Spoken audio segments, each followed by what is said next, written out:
Welcome, everyone, to the Pockets of Knowledge podcast. I'm your host, Desiree Stanley. And with me today is my very good friend, Penny Day. Welcome to the show, Penny. I'm so thrilled that you're on to share with us your knowledge, your experience, and your journey. And Penny is a single mom, and her journey really is about the caring of her daughter who has some very special needs. And so she's going to be talking with us about that today. So again, thank you, Penny, for coming on the show. Thank you, Des, for having me. I hope I can give some information to people that they may not know about how to deal with kids that are like mine. Yeah. One thing that we talked about before we started was how people like myself can understand the position that you are in as a mom, a single mom who is taking care of her daughter who has these very special needs. And from an outside perspective, we really can have no idea of what you have gone through and what you continue to go through. So, how can we be better and more understanding of someone who's in a position such as yourself? So, why don't we start with that? Well, I think the most important thing is that just acknowledging the fact that these children are out there. They are adults, they are children. Acknowledging the fact that they are there when you see them in public, addressing them as they are a typical person, because a lot of them are really typical mentally. Maybe they have physical limitations, but a lot of them, they can answer yes or no. And even if they can't, they should still be addressed. And maybe listening to podcasts that are like this, or listening to other people talk about their special needs, we'll say special needs or handicapped child. To me, I'm not offended by either. Some people are offended by certain terms, special needs or handicap. It doesn't make a difference to me as far as Cameron. But even if the child has a mental disability, you can still say hello and definitely teach your children about children like mine, because that's where it comes from. The parents have got to teach their own children about children that are like mine. Yeah, thank you for sharing that. I think that often we just aren't sure, you know, how we should be interacting with children or adults that have special needs. And I think that we need to remember that they are people too. They have feelings, they have emotions, they have thoughts that maybe are a little bit different, but they are human too. And we can interact with them in the way, like you said, we would anyone else. Absolutely. And when you do that, you see that they are amazing human beings. They live in a bubble of just happiness. They don't know the stresses of life that we do, and they're just amazing. So if you actually take the time, and I know you know Cameron a little bit, if you take the time to get to know the children, I say children, but Cameron, she's 26, so she's an adult. You take the time to get to know them. They're amazing human beings, and they can really open up your eyes and make you see life in a different way. And it's Mhm. amazing if people take the time. Yeah, that's awesome. Thank you for sharing that. So let's talk about what was your pregnancy like? Did you know during your pregnancy that your child was going to be born with some of these handicaps and disabilities, or was it something that you didn't discover until after she was born? Did you have any complications during pregnancy? In my case, I knew at the time that I had Cameron in 1996, the doctor that I had at that time did not do an ultrasound until I was 27 weeks pregnant. And I knew my dates were right because my husband and I at that time had planned to have Cameron. I knew my dates were right, but when he did the ultrasound, she was 7 weeks smaller than she should have been. So she was failure to thrive in utero. So she was proportionate. And at that time, at 27 weeks, the only thing that you can do is just continue to carry the child. And we didn't really know how much more she was going to grow or what the outcome was going to be.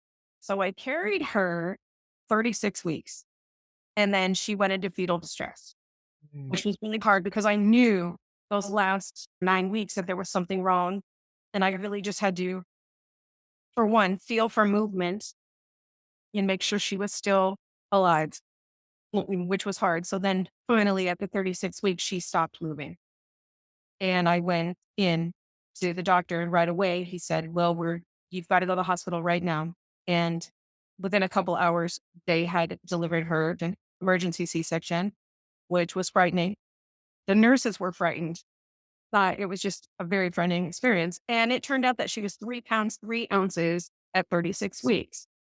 So she wasn't full gestation, but she's not considered a preemie because she was 36 weeks.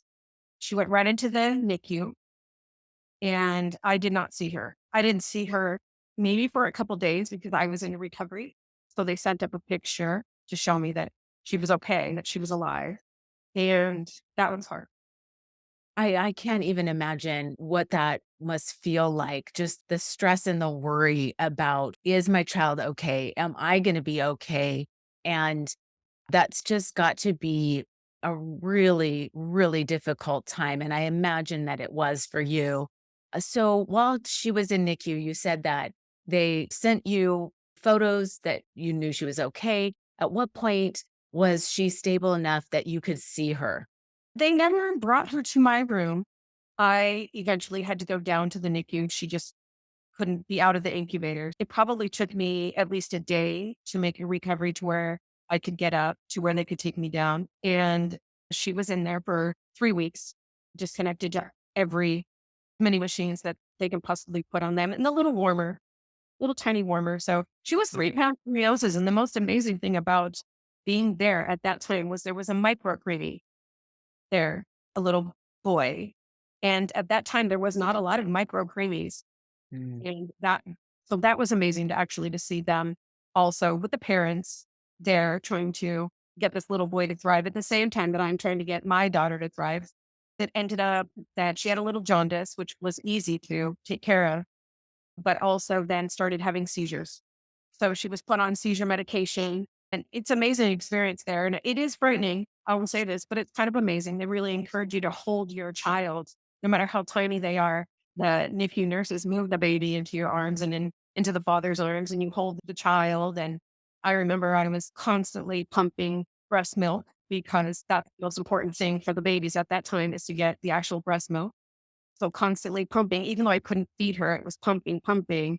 So she made it home after 3 weeks. They did release her home at 3.5 pounds, 15 inches. So she was very tiny. She came home on phenobarbital, which is a seizure medication. I don't know how often they use that anymore. And she also had an NG tube, was for feeding because she just couldn't get the calories in. Right away in the state of California, when you have a child that has some sort of disability like this, the state steps right in and they start to offer you support services that you need. So I knew that when I got home, I was going to have a nurse and she Mm. was there from probably once a week, especially to change out the NG tube. If you don't know what an NG tube is, it's a feeding tube, but it goes in the child's nose. So, the child can grab it, pull it out, which she did. I would call my nurse to put it back in. I was never comfortable changing an NG tube because you can pass it into the lungs and then pneumonia. So every time it would come out, I would call a nurse. And I had the same nurse. Her name was Gradwin, and I'll never forget her. And she would come and she would put this tube back in. We were also on chirp monitor at that time. There was a lot of wires and things like that. It was very challenging. Cameron did not sleep probably for years. I'll say years because I don't remember the actual time that she really started sleeping, but she was having what is called infantile spasms. They are just quick spasms in the body. They can have like 50 spasms at a time and then they stop and then they start again. But that was not diagnosed until she was about 7 or 8 months. The doctors thought she was having colic and she just wouldn't sleep. It turned out she was actually having seizures the whole time. And not until they turned into a bigger seizure could they tell that that's what it was. So she didn't sleep through any of that because she was constantly having seizures. I would just rock her pretty much all night, anything to try to soothe her, just where she'd close her eyes and maybe sleep for a little bit. I slept with my arm on top of her. They didn't have weighted blankets at that time. They do now. So I would sleep with my arm on her to try to get these seizures to subside to where she could sleep and then I could sleep. Very challenging. I'm going to say that the first 5 years were really challenging. And I know we're not at age 5 yet. We're only at the infant age, but it was a really hard time trying to control these infantile spasms. No medication was working. The only thing that we could do was try a medication that was not FDA approved, and we would go to Canada. Oh. So we flew to Canada. And we went to the children's hospital and we got a medication. It was called vigabatrin. And we came back and we started that medication and it didn't work. Mm. So now we're 10 months and we're still having seizures at only weighing about 10 pounds at that time. But thank God I had the nurse because I then had to start giving her ACTH injections into her thigh, intramuscular injections, which that was very, very scary. My nurse came and did it for me for a while, but then she said, you need to learn how to do this because every time I punch, she's asleep and you can give it to her at home. She'll be awake. So I practiced on an orange and I practiced just getting it in there and then you inject it into the thigh of a 10-pound baby, very small. And it was really hard. And so I called my mom and my mom would come over and she'd sit on the sofa and she would say, what do you need me to do? I just want you to sit there, mom. Just sit there while I do this. And she would sit there. And sure enough, I gave her those injections for 6 weeks and it stopped her seizures. Mm. Wow. So hard as it was a blessing as hard as it was. It did make me stronger at the same time. So that was good. We got that under control.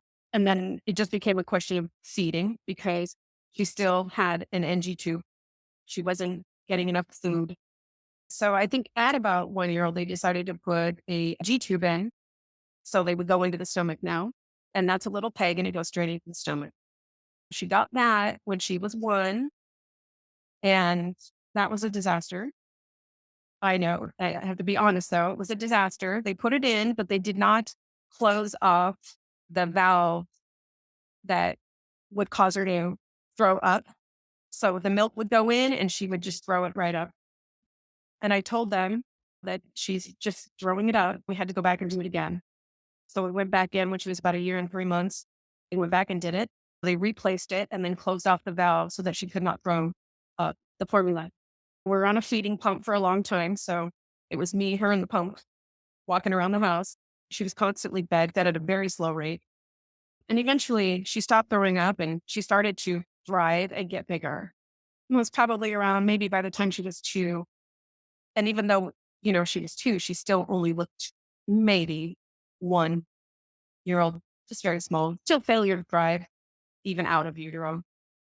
Well, that is just so much. I mean, the challenge of handling that seems just almost insurmountable. And thank you for sharing that first year. Also, talking about the fact that you did have some support systems. And if you could share, how did, and I know you're now not in California, so the states are different, they handle things differently. So when you were in California, how did you get in touch with the people of the state that offered those supports, the nurse, like you said, to really help? They find you. Mm. They find you. Straight from the hospital, you're offered support. So it's even more challenging if you have a child that looks to be a typical child at birth, but then turns out not to be because you have to fight harder for services. But they already knew that we were going to have problems. Right away, we were starting services. We got nursing, we got therapy. She was very sensitive to touch, texture. We had occupational therapy. We had some physical therapy, which was mostly stretching and range of motion and stuff at that time. And then when she turned probably 2, we went into an infant toddler program in Santa Clara where there was mothers just like me Mm. with children similar to mine. And you would stay with your child in the infant toddler program. And I met amazing people there. Actually, one of the mothers that I met there now lives in Arizona with her daughter out here too. Mm. So that's amazing. We moved and then they moved out here. But we ended up right in this infant toddler program where they work on sign language, just people skills, communication skills, all these different kind of things. So we did that until we moved out here to Arizona. And when we moved, I'm trying to remember, I think that I called into the state to figure out how to start services once we moved. We came without services. It's called out in Arizona, the Department of Developmental Disabilities. I filled out paperwork and all medical history for Cameron, and they sent a caseworker out to the house. They have to approve the application through the state, and then they start services here. And so I'm not sure about California, probably fairly similar. So we started physical therapy, occupational therapy, and all the therapies out here. We had people come into the home to do therapy. We did not have a nurse. After the seizure injections, we did not need a nurse anymore. I just did everything myself. I changed the G tube and everything myself. Didn't need a nurse. Here, we've never had a nurse out in Arizona, but we do get all the other services. And here they have something called Children's Rehabilitative Services, which is more therapies. It's also run by the state, but it supplies wheelchairs and back chairs and those kind of things that you need in your home once your child gets to be a certain age. They require those things. Right. Or the transition was not too bad. But at that time, she was still just barely 3. We still weren't really sleeping. I stayed home with her. I stayed home with her for 10 years. And I would just rock her all day, pretty much. It was pretty lonely time until I met the parents because when she was just an infant, I cut out everybody except my family because I couldn't answer questions. I couldn't deal with the situation with just minimal people around me. So when I moved out here, it was like that at first. I didn't know anybody. We came out here because the financial situation in the Bay Area, knowing we were going to be a single income family. And here was dad. He had been out here or he went to school out here. And he said, we can move there. We'll be okay there. It's much cheaper. So that's why we came to Arizona. She then got involved with the Foundation for Blind Children because Cameron has also a vision diagnosis. She has so many things. So she has cortical visual impairment, which is legally blind. She can see, but her brain does not make the connection of what she's seeing. It doesn't transfer in her brain. She has gray matter in her brain, which prevents the eyes from making all the connections. And then she has a thinning membrane, which is the corpus callosum, which is the membrane that runs down the middle of your body. So things don't transmit over to the left and over to the right. So aside from the vision, the gray matter in the brain causes, I don't want to say mental retardation because I don't like that word. It's not a good word anymore, but it causes her to be slow and not be able to communicate as quickly because she can communicate and her to not be able to move her body as quickly. So that's part of her diagnosis is that along with the cerebral palsy, because it's all kind of combined. We ended up with the Foundation for Blind Children, where we got even more therapy, but where she was actually put into a preschool. So the bus would come and pick her up, and then the bus would drop her off.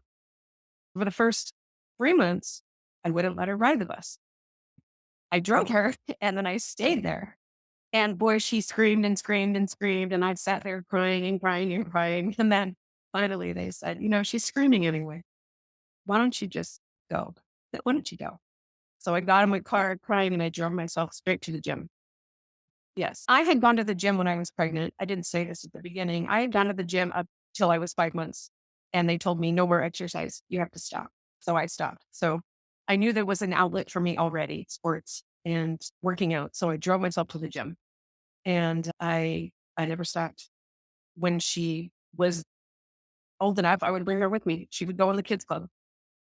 I think it was around 5 when I started bringing her to the kids club. The preschool basically saved my life, I would say. It really opened me up to new opportunities for myself to meet people. I met a group of friends, a wonderful group of ladies at the gym. There's around 12 of them. And they really took me in and we started playing bungo and going to lunch and doing the things that I should have been doing. But I didn't have any friends here. And I finally did. That was just an amazing experience. And she was about 5 and she is 26 now. And I'm still at the gym. I'm still at the same gym. I work there now. I've been working there 16 years. I just never stopped. And it's been a blessing. It really is a blessing. Well, I want to talk a little bit about what you said, specifically related to finding groups and organizations that can help you. And it sounds like it was really difficult for you to let go of her initially, just because you were there the whole time, always with her. And so it sounds like there was that point where you just couldn't quite let go yet until they said, "It's gonna be okay." Right? And I think that's kind of a lifesaver where organizations like that and groups and schools that can really take the child because they know how to help the child to develop and grow and give you the space to go take care of yourself. That's And it really sounds like at that point, you were able to do that and begin to have some time for yourself to take care of yourself. And I've had some other guests on the show. We always talk about you can't give to others when you have nothing left in right. yourself. You know, if you've given every ounce and you've not given yourself a chance to have some time alone, get some self care, get some rest, you can't continue in that way. And so it kind of sounds like you really got to a point and now you could take care of yourself too, right? That's right. And even as I go through just certain times in her life where the times may be more challenging, more years more challenging than others, where I fall down to the end of the list. And it really takes somebody to come in. And it could be just a girlfriend and just say, look, you got to get yourself back on top. You can't let this run your life. You can't be depressed. You have to just, you got to get up. You got to take a shower. You got to get out. You got to go to the gym. You have to take the time. You have to put yourself back on top. You need to sleep when she sleeps. You need to rest when she rests. Because if you don't, even at 26 years now, if I don't, I can't function. I'll give you an example. Last night, she went to bed early, it's like 5:30. So I went and laid down, read my book. 7:30, I finally decided, okay, I better go to sleep. And I wasn't tired. It was really hard. It's kind of hard to go to sleep. But she was up at 3:15 this morning. So I'm up at 3:15 because she drinks coffee now. We're making coffee. I know. We're making coffee. She's listening to, she loves YouTube. She loves Pitbull. We're going. My day starts when she gets up. There is no, "Oh, I'm going to have coffee by myself and just read a book." That doesn't happen. So I've been up since 3:15 this morning and I didn't sleep particularly well last night. I put her on the bus at 7. I go to work. I'm now home. I'm in between jobs. As soon as we're done, I will go to my other job and I will work until she gets home from school. And then we start again. I say school, but it's a day program now because she's 26. And then we start again. So I know she's been up since 3:15 tonight. Guess what? She's going to go to bed 5:30. Who's going to have to go to bed too? Me. Because if I don't, then the next day I'm even more tired and it really drags. When you're tired like this and this fatigue, this mental fatigue, it causes depression. It causes anxiety just from being extremely tired. Yeah. So I have put myself on, we'd say, the infant program, and I've kind of tried to stay on that. Is when she's sleeping, I have to sleep because when she's awake, I'm going. That's been a saving grace for me, actually, is that's what keeps me on top of my game and know that I'm taking care of myself because I cannot go to bed at 10 or 11 at night and be up at 3 and on my game. I can't. So that's how I, aside from the gym and working out, because that's my job now too, that's how I keep myself on the top, make myself a priority, go to sleep. I will turn my phone on complete silence. No one can call me. No one can contact me at about 5:30. But it's the only thing that helps me take care of myself so that I can take care of it. You really had to make that decision. This just has to be this way in order for me to give what I have. I've got to go to sleep. And I know they tell us all the time, like, sleep when the baby sleeps, or nap when the baby naps. And we have so many other things that we have to do. It's like we have to prioritize and Mm. say, all right, I know the laundry needs to be done, but I've got to get some sleep first. I can do the laundry later, even if it's 2 days later, right? It'll get done eventually, but this is more important right now. And it sounds like that decision and going that direction has made a difference for you. It has. And I will say this, I don't really want to talk about much about my past marriage, but it was very hard to do that. He wanted me to stay away longer, kind of entertain him, let's just say. It just wasn't working for me. And I'm not saying that's why I'm divorced, but I had to make a choice and say, look, it's got to be me over you. And I have to go to sleep. I really had to start the last 5 years because I was married for 10 years. I had to start over the last 5 years to put myself back into that position. And it was very hard when you have someone who is depending on you to cook dinner and be entertainment or whatever you want to call it. You want to do that, but you know you should be sleeping. And I really had to take a step back and just say, I can't do this. It's 9 o'clock at night. I'm still awake. She could be up at 3. I have to go to sleep. And I had to change my whole life. And I did. I changed my whole life. And it was hard. Everything about it was hard, but I had to change my whole life again to get myself back to where I was number one so I could care for number two. And that's important. And that presents a set of challenges, right? Where, yes, it's difficult when you've got maybe a partner who's not as supportive or as helpful. But when you then are separate and you are single, and now it is truly 100% you. However, like you pointed out, it did also make some things a little bit easier. So let's talk about what changed after you split up. Was there more support after that?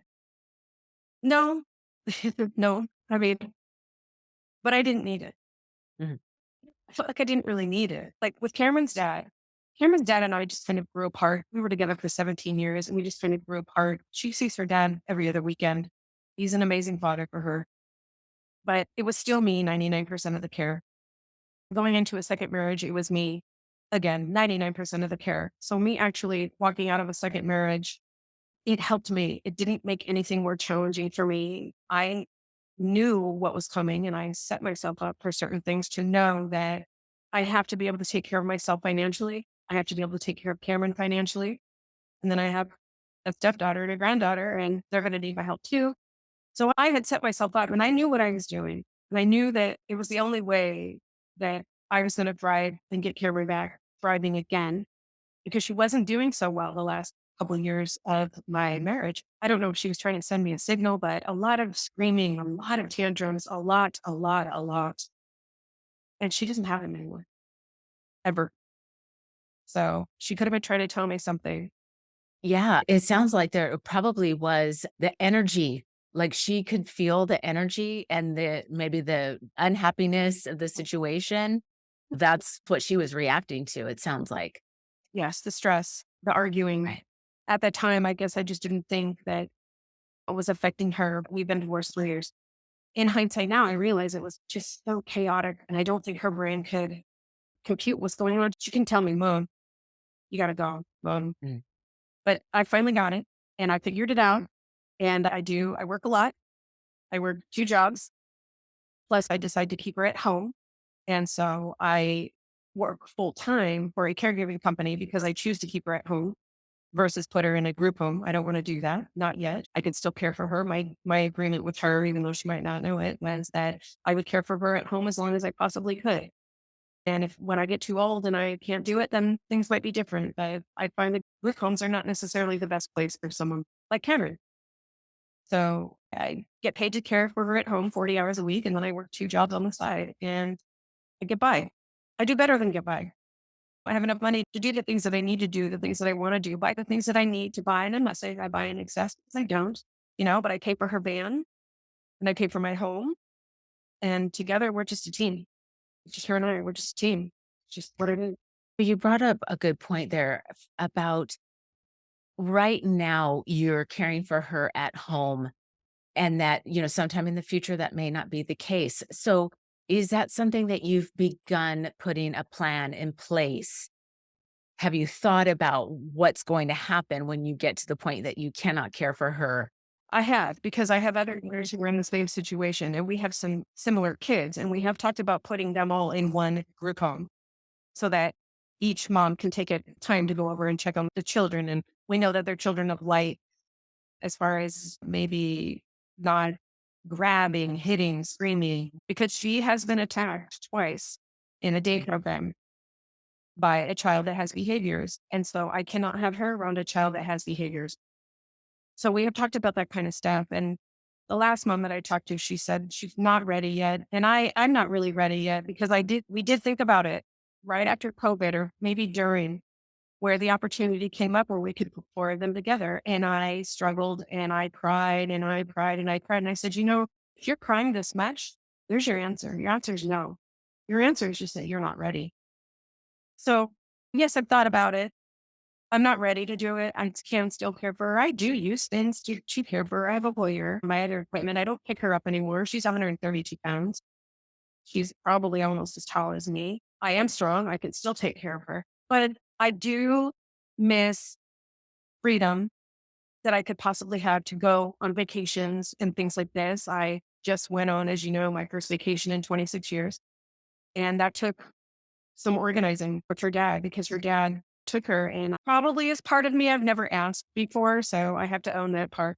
I'm not a person that asks for help regularly. I'm stubborn, but I did finally decide after 26 years, it was time for me to take a break, especially after going through COVID, being home with her for that extended period of time. I knew that, it's time. It's time for me again. It's me taking care of myself and saying, you got to take a break.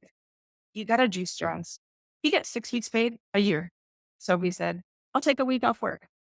And he doesn't really have to do much anyway because she's in a day program. So the bus picks her up at 7, drops her off at 3, which she loves doing. And it worked out great. And I will be doing it again soon, I hope. Yeah. Well, congratulations on that. And I am so thrilled. And I was following along on your journey of your vacation and where you went, and it looked amazing. And I'm so proud of you for finally, Oh, making that decision that you needed to say, I need some time for me and I need to just step away. And so, congratulations for doing that finally for yourself. I love it. I want to talk a little bit about something that you mentioned that lifts her. You gave a name and I don't recall what it's a foyer. so this is some kind of machine that uses to lift her, say, out of her wheelchair. A cherry picker. Okay. That's a good image. I know what that is. Okay. No, basically, she sits on a sling all day, and this contraption hooks up to the sling, and then you pump it with hydraulic, and it lifts her out of her chair, and then you pivot it and puts her in bed. Got Yeah. it. So that's something else that you obviously learned about after years of just doing this yourself, is picking her up yourself and moving her from place to place. And how was it that you learned about that? Was it one of the resources that was shared with you, or is it something that you had to look into? No, it's actually kind of funny because we see a lot of specialists, and you deal with the ones that get the wheelchairs, and they said, we got to order you this. I said, probably like 47. We're going to order this for you. And I'm like, well, I'm not going to use it. And I said, that's fine.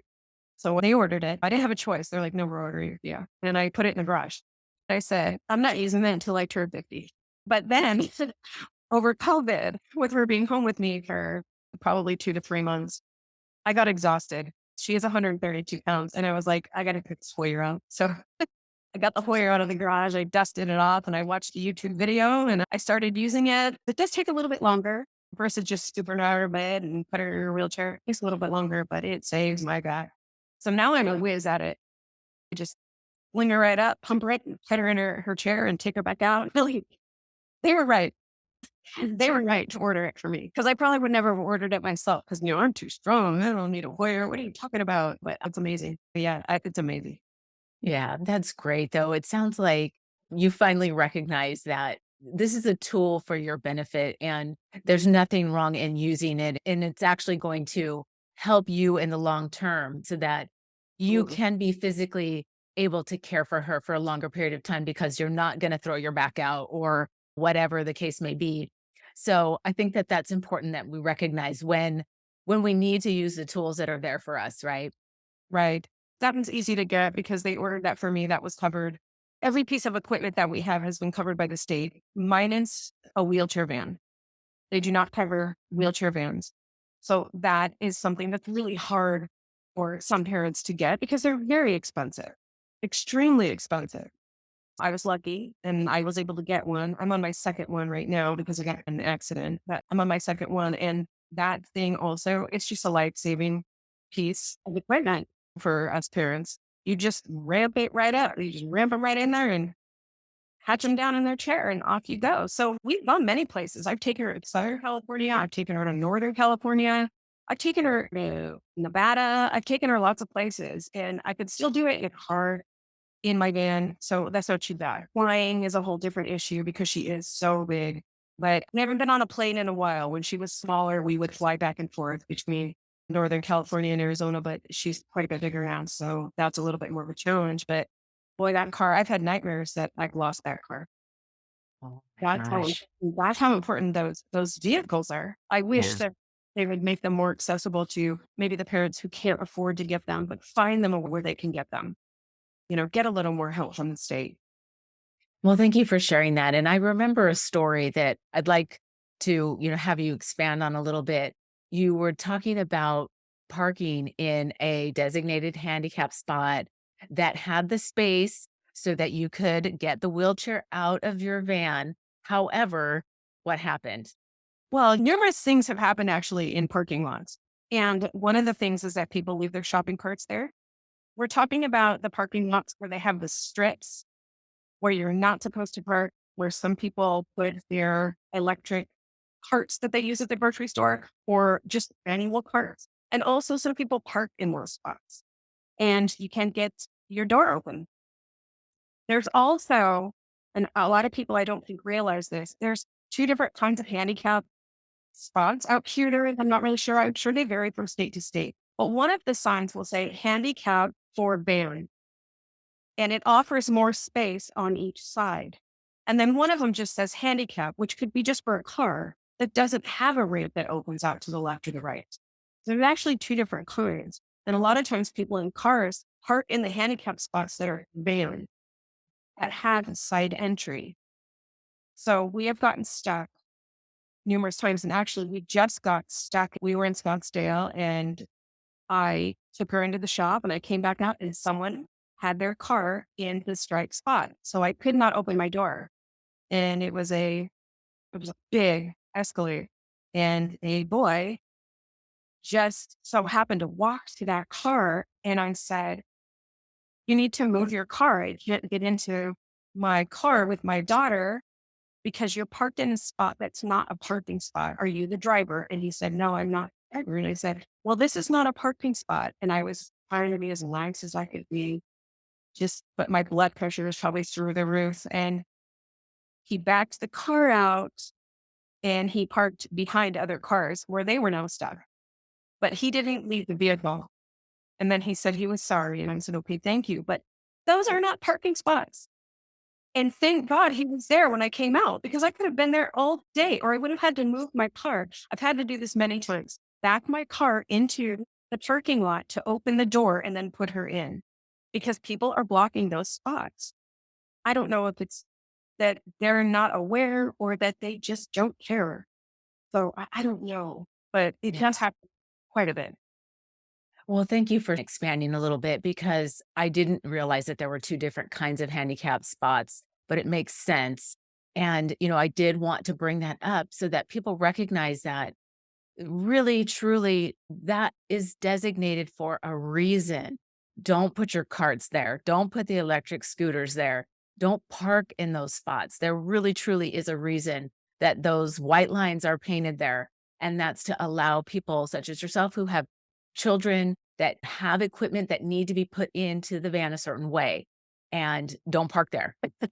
So, Yes, and it can be extremely frustrating, and I managed to work my way around it, but it can be extremely frustrating, and I don't know, sometimes I just have to shake my head. I want right. And you know what? I think that that's great that you were able to manage to keep your temper down because after years of those kind of things happening, I could see that it would be incredibly frustrating and very easy to lose your temper. So that you managed to not do that is good on you because it's really inconsiderate and thoughtless. So I hope that the listeners will take away, if nothing else, if you see somebody, let them know or remember not to park there. Just, share right. that knowledge with other people. So, I want to shift gears a little bit and talk about some of the things that you're doing with Cameron in these last few years. You had shared with me that she has been involved in an organization that's Together We Live, right? Correct. And tell us about that. What is that? Well, it started out in Vet Buddies was what it was called, where they pair your child up with a buddy. And we were paired up with Paul McGowan for a running team. He was going to take her running around Tempe Town Lake. So at this time, they were still Vet Buddies. This was about 7 years ago. And I'd never really been into Tempe, but I loaded her up and he said, I'd like to take her for a run around the lake. And I was okay, a little nervous. But she had a great time. She had a great time. So from Best Buddies, it now is Together We Live, and it's run by Tim Bolin. And he does an amazing job of pulling in the athletes and the supporting athletes. And they run marathons, half marathons, 10Ks, 5Ks, whatever the child or adult child can handle and enjoys. They also do triathlons. So put the kids in rafts and they will swim with the kids in rafts, get out, and then they get them on the bikes, and then they run.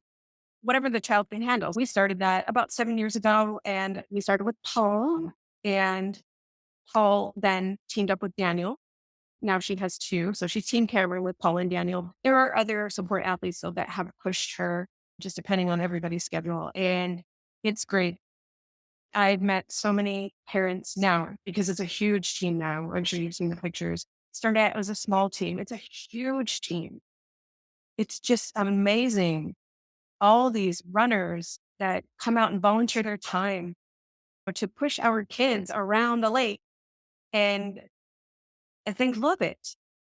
Cameron loves it.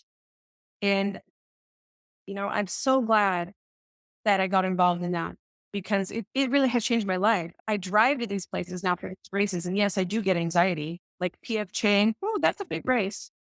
One time I lost my car in Tempe. Yeah, yeah. But I go to all these different places. I go to Mesa, I go to Tempe, I go to all these. I would never do this before. I would never do this kind of thing.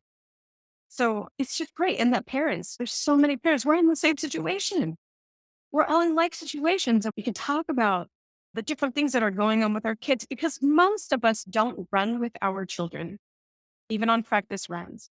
Most of us sit and talk with other parents. And I could run with Cameron, but I had a couple times. I did a PF chain. I think the most I did was a 10K with her.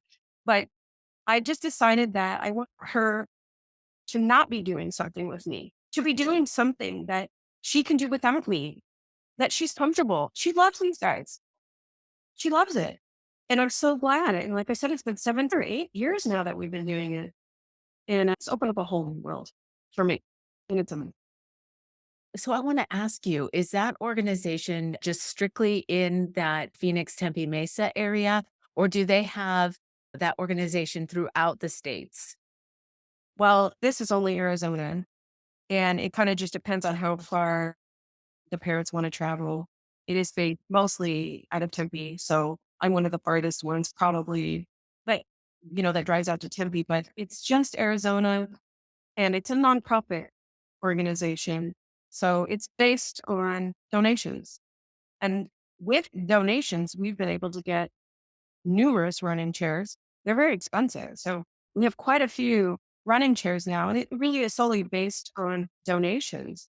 And Timothy Bolin, the one who started it, and you see him on Facebook, really pushes to get the word out and to let people know that, hey, we exist and inclusivity, inclusion, it matters. And a lot of the companies are pretty good about having the wheelchair athletes out there. They usually start them, not all the time, but some of them, they'll start them at the beginning of the start line to make it a little easier. They give them a little extra. Some of them are really, really great about it. And for the most part, the other competitors and then runners, and I've never heard anyone complain that our children are out there. So it's really a blessing. If you haven't ever looked at it or shared it, it is one of those things that really needs to be shared. Oh, for sure. And it sounds like such a wonderful experience for the kids because it's like a freedom that they get to experience that they don't normally get to experience, right? As you said, they're put on rafts and they are gliding through the water. And, they may never have had that experience without an organization like this and the athletes who are willing to train and race with them like this. And I think that's fantastic. And I'd love to share the group and the organization in the show notes if anyone wants to take a look at that. And if they feel so moved to donate to help, then that would be amazing too. And I'm sure there are organizations like it in other states. I would imagine that there are groups elsewhere that do this kind of thing. But what an amazing opportunity for the kids to experience something that's so freeing. Yeah, it really is. And I did used to run with Cameron when she was younger and smaller, and maybe she was around 3, 4, 5. I had a little jogger stroller and run around the neighborhood, but that's by myself, you know? This is a whole different ballgame. And these kids are out there and they're in the wind, and sometimes it's really cold. And they're running fast and they're cycling fast. And yeah. And we even have some of them that walk. But of course, they can't run. So they're in a chair and they're being pushed and they love it. It's freeing for their bodies. Of course. And again, it just goes back to show that they feel emotions and excitement and things just like regular people do.